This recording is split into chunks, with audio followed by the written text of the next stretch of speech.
Si Loren Cruz, ito yung sinasabi na bagman ni Henry Alcantara. Siya rin yung may-ari noong tambayan na kinonfirm naman ni Bryce Hernandez last hearing. So yan yung background ni Loren Cruz. Kaya natin siya inimbitahan. Katunayan, marami tayong na-trace na sasakyan.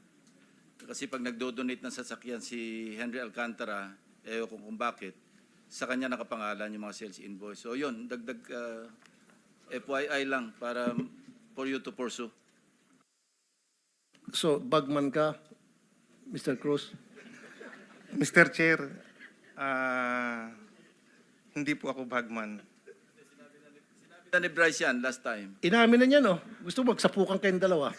Sen, ikaw po nagsabi na bagman siya. Kinonfirm ko lang po. Kinonfirm mo, pareho na lang yon. Opo, salamat po, Your Honor. Kinonfirm at saka sinabi, parehas lang yon. Opo, I mean, hindi po sa akin nanggaling yun, Your Honor. Okay. Kung bagman ka, magkanong laman ng mga bag na pera na dala-dala mo palagi para ipansugal nitong si Your Bryce Honor, at mga kasamahan?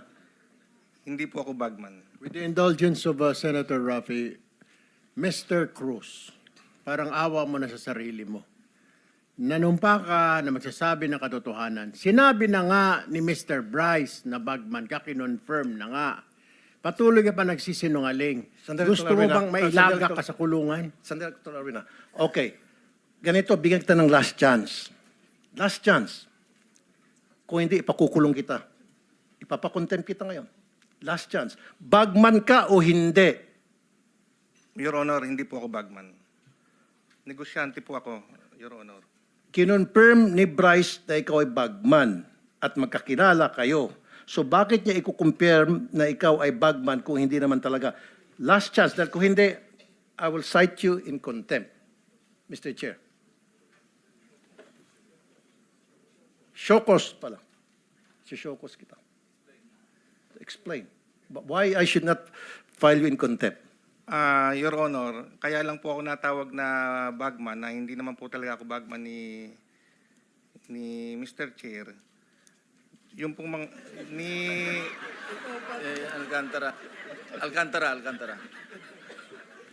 Kaya lang po ako natawag na bagman ni Senator Ping dahil po doon sa mga sasakyang ipinangalan sa akin. Hindi si Senator Lacson ang sabi na bagman ka, si Alcantara nagsabi at kinumpirma ni